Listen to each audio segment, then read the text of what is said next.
Chapter 21. The birth of Isaac. The Lord kept his word and did for Sarah exactly what he had promised. She became pregnant, and she gave birth to a son for Abraham in his old age. This happened at just the time God had said it would.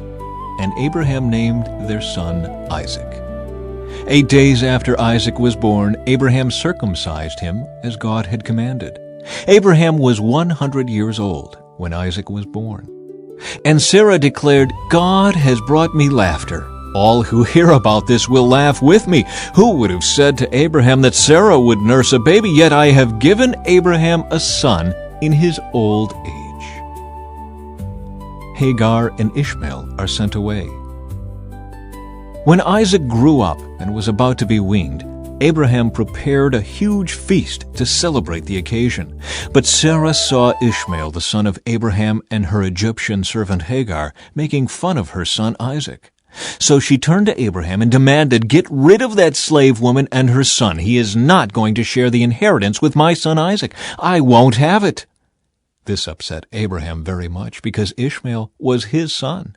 But God told Abraham, "Don't be upset over the boy and your servant. Do whatever Sarah tells you, for Isaac is the son through whom your descendants will be counted. But I will also make a nation of the descendants of Hagar's son, because he is your son too."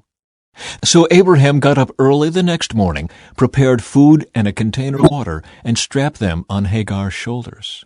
Then he sent her away with their son, and she wandered aimlessly in the wilderness of Beersheba. When the water was gone, she put the boy in the shade of a bush. Then she went and sat down by herself about 100 yards away. "I don't want to watch the boy die," she said, as she burst into tears.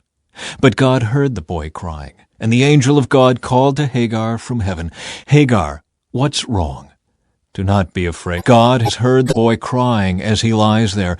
Go to him and comfort him, for I will make a great nation from his descendants." Then God opened Hagar's eyes, and she saw a well full of water. She quickly filled her water container and gave the boy a drink. And God was with the boy as he grew up in the wilderness. He became a skillful archer, and he settled in the wilderness of Paran. His mother arranged for him to marry a woman from the land of Egypt. Abraham's covenant with Abimelech. About this time, Abimelech came with Phicol, his army commander, to visit Abraham. "God is obviously with you, helping you in everything you do," Abimelech said. "Swear to me in God's name that you will never deceive me, my children, or any of my descendants. I have been loyal to you, so now swear that you will be loyal to me and to this country where you are living as a foreigner." Abraham replied, "Yes, I swear to it." Then Abraham complained to Abimelech about a well that Abimelech's servants had taken by force from Abraham's servants.